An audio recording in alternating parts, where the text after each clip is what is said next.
అని వాళ్ళకి అప్పచెప్పాలి.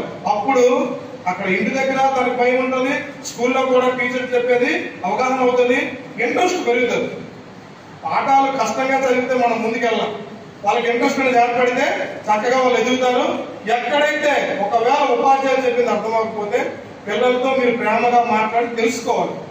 అర్థం అవ్వట్లేదా, లేకపోతే మీరు చదవట్లేదు, ఈ యొక్క వేరియేషన్ మీరు తెలుసుకొని ప్రిన్సిపల్ వచ్చి చెప్పినట్లయితే కంపల్సరిగా పిల్లలు భవిష్యత్తు బాగుంటుంది. అలాగే పిల్లలు ఇంటికి వచ్చి ఏదైనా కంప్లైంట్ చెప్పారు అనుకోండి, ఒక్కసారి మీరు రియాక్ట్ అవ్వకుండా 2 నిమిషాలు సైలెంట్గా ఆలోచించాలి. టీచర్ దెబ్బలాడారు, లేదా టీచర్ చిన్న పనిష్మెంట్ ఇచ్చారు, లేదా టీచర్ కొట్టారు. ఓకే, టీచర్ కొట్టారా, ఎందుకు కొట్టారమ్మా? టీచర్ కొట్టారా, అలా టీచర్ నేను కొట్టాడు తప్పండి. ఉపాధ్యాయుడికి ఎవరి మీద వ్యక్తిగత కక్షలు ఉండవు, అందరూ సమానమే. అక్కడ టీచర్ దెబ్బలాడారన్నా, పనిష్మెంట్ ఇచ్చారన్నా, ఒకవేళ చిన్న దెబ్బ కొట్టారన్నా వాళ్ళ భవిష్యత్తు కోసమే.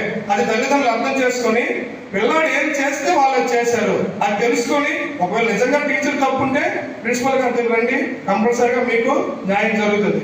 అదే పిల్లలు చేయవలసింది చేయకుండా కసారంటే ముందు నీ పని కరెక్ట్ చేయి, టీచర్లకు మాట్లాడదామని చెప్పి ఈ అవకాశాన్ని ఇచ్చినటువంటి పెద్దలందరికీ థ్యాంక్ యూ సో మచ్.